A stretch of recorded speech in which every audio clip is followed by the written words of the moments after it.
Hi mga kababayan, natutuwa ba kayo? Sa ano, Sultana? Na ang karma po ay totoo? Karma is real. And karma is here.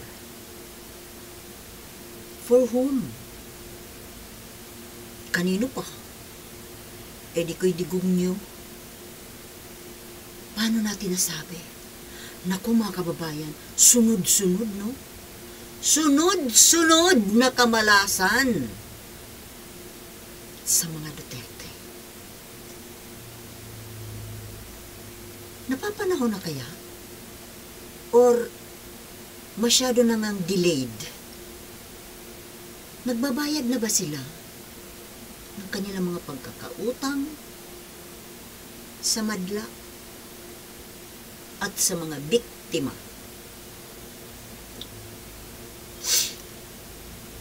Alin ba yung una? Yung una kasi itong problema kay Sara, itong galit ng taong bayan tungkol sa ipinagpipilitang hanggang ngayon, ipinagpipilitan pa rin na confidential fund. Tapos, dahil dyan sa confidential fund na yan, at sa katabila ng kanyang bungangang mabaho, nagkakaso tuloy siya. Diba? Kinasuhan siya ni Franz Castro dahil sa kabungangaan niya eh. O ngayon nga, di ba ipinatawag na siya ng ng court ng Quezon City dahil dito sa kaso na isinampa sa kanya ni Franz Castro. Pangalawa, ang OA mo naman, Sultana. Oo nga. Na-OA ako ngayon kasi nga itong nakakatuwa na nangyayari sa pamilya Duterte. Anong pangalawa? Diba itong paglaya ni De Lima? Ito ay isang malaking unos na nagbabadya. Masyado ka namang poetic. Para itong Super Typhoon Yolanda. Or parang intensity 10 na lindol. Tapos mayroon pang isang nagbabadya pa. Ito talaga ang talagang intensity. Mayroon bang ganun? Intensity 12. Itong ICC, oo, malapit na yan. Malapit na. Digong, humanda ka.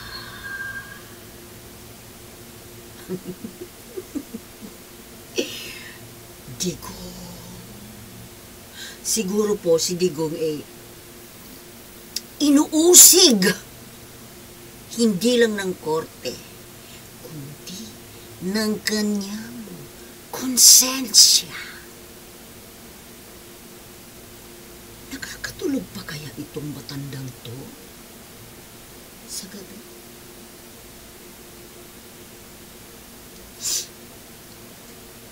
Pinapatulog kaya ito ng kanyang mga biktima ng EJK? Sa totoo lang, baka tinatago lang nila. Baka sa gabi hindi na ito makatulog kasi nakapaligid yung mga multo. Multo ng nakaraan. Masyado namang dramatic. Multo multo nung mga pinatay mo. Teko, siguro ganun ano, yung mga dumadalaw sa kanya. Siguro pagpatay ng ilaw, ililihis yung kulambo. Teka, nagkukulambo ba siya? Sabihin na natin, kunwari lang, nagkukulambo. Paano kung outside di kulambo? Ay, hindi. Palagay ko, hindi yan outside di kulambo. Nasa loob yan. Kaya nga ililihis natin ang kulambo. Paano kung nayayakap siya ni Hanilet? O, hindi gagawin ng multo. Hahawiin ni multo yung baraso ni Hanilet. Itatapon nun sa kabila.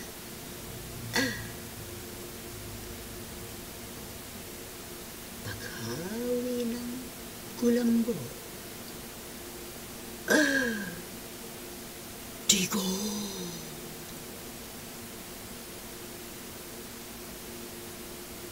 Anong ginawa mo sa akin? Sino ka? Nanginginig na tanong ni Digong. Ako, si Kian de los Santos. Di mo ba alam na mayroon akong exam nung araw na yun? Nung gabing yun, ako sana ay magre-review ng aking exam kinabukasan. Pero anong ginawa nung inutusan mong pulis na kasing sama ng iyong kaluluwa? Nakiusap ako, Sir, may exam pa po ako bukas. Mag-aaral pa po ako. Nakinig ba? Kasi ang utos mo, paramihan ng mapapatay. May quota system. The more you kill, the more you get paid. Kaya ngayon, ikaw, Digong,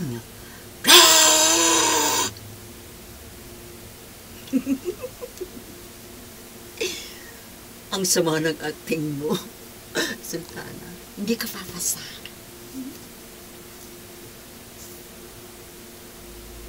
Sino pa? Buti na lang itong si Laila de Lima hindi na tuluyan, no? Hindi na tornal. Alam niyo yung ibig sabihin ng tornal? Naloka. Kasi malakas ang fighting spirit nitong babae na ito. Ang laban nito, ni de Lima at ni Duterte. Una, sa 2028, yun ay kung aabot si Sara sa 2028. Baka next year, pumasok na ang ICC. Paano yan, Sara? Akin na lang ang confidential fund. Ha? Hatiyan mo naman ako. Ayaw? Oo nga pala. Gahaman ka nga pala. Hindi ka manghahati. Sige na nga, iyon na lang. Ayoko na ng ganyang pera. Perang galing sa kasamaan. Ngayon, nakikinikitan niyo ba, mga kababayan, ang mangyayari sa 2028? ko parang nakikita ko. Ang magtatambal po ay si Laila de Lima at si Risa Ontiveros. Paano mo nasabi, Sultana? Kasi po, si Risa Ontiveros panay ang dikit sa puwet ni de Lima. Di ba? Sino pa mang iba? Hindi naman pwedeng si Lenny. Mahina na si Lenny. Ito mo, wala na nga sa radar eh. Si Risa yan. Kaya panay ang dikit yun eh. Yan ang running mate. Yun eh kung hindi magiging magbarkada si Laila at si Liza. Hindi kaya. Eh kung maging magbarkada si Liza at si Laila,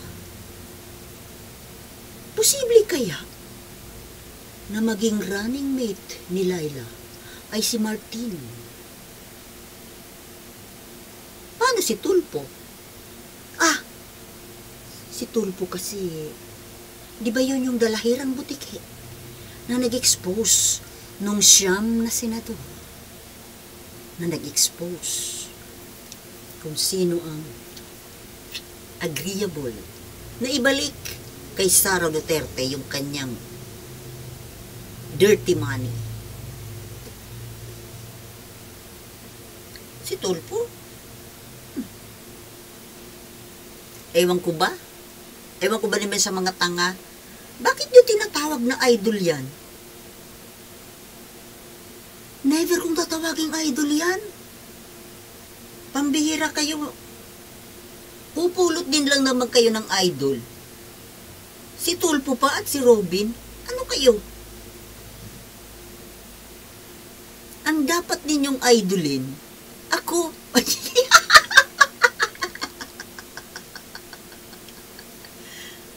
Ano ba yun? Ano ba yung lumabas sa bibig ko? Hindi ko po sinasadya yun, mga kababayan. Bigla na lang lumabas sa bibig ko eh. Forget it. Sino bang magandang idoluhin? Well, the person of the hour is Laila de Lima. Pero, hindi ko pa rin sa totally pwedeng gawing idol. Bakit kamo?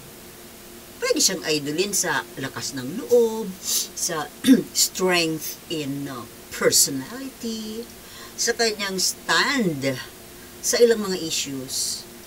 Pero, na-disappoint po kasi ako nung sinabi niya na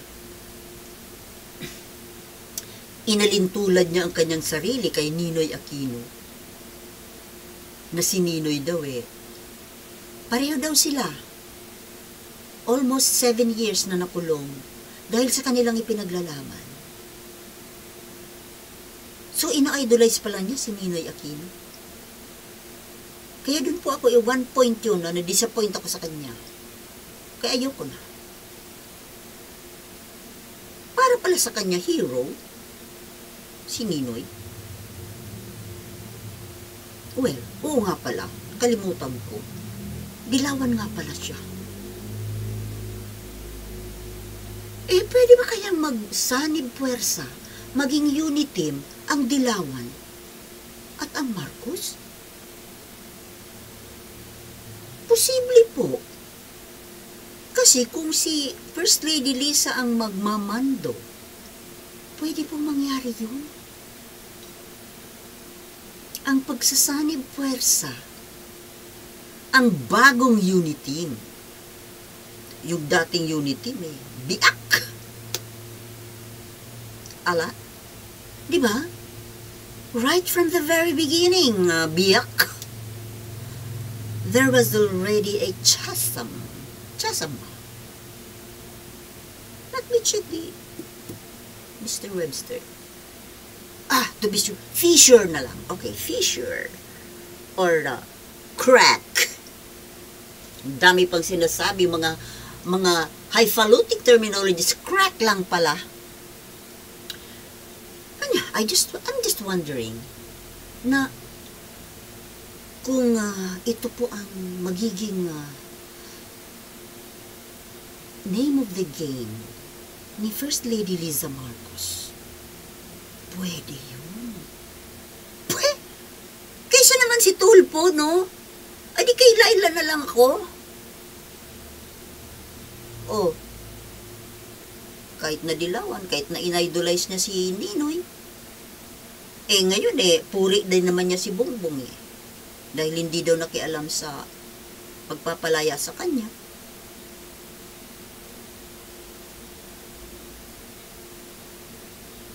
At least, anti-Marcos ba siya? Yung apula kay Marcos, parang. Pero at least siguro ko naman ngayon makakapag-isip-isip siya na Apolacay was the real hero, not Ninoy.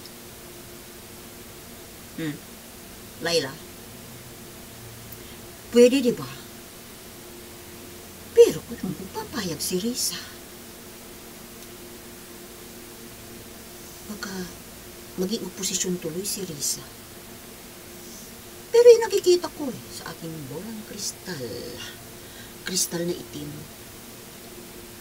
na it is possible, after all, na pwedeng pagtambalin si Laila at si Martin. Laila, Martin. Kung ang masusunod ay si... alam niyo na kung sino. That is a possibility, my goodness. Pero, kaysa naman si Rapi Tulfo, wag na to Wag na Kay Laila na lang ako, kaysa kay Rapi Tulfo.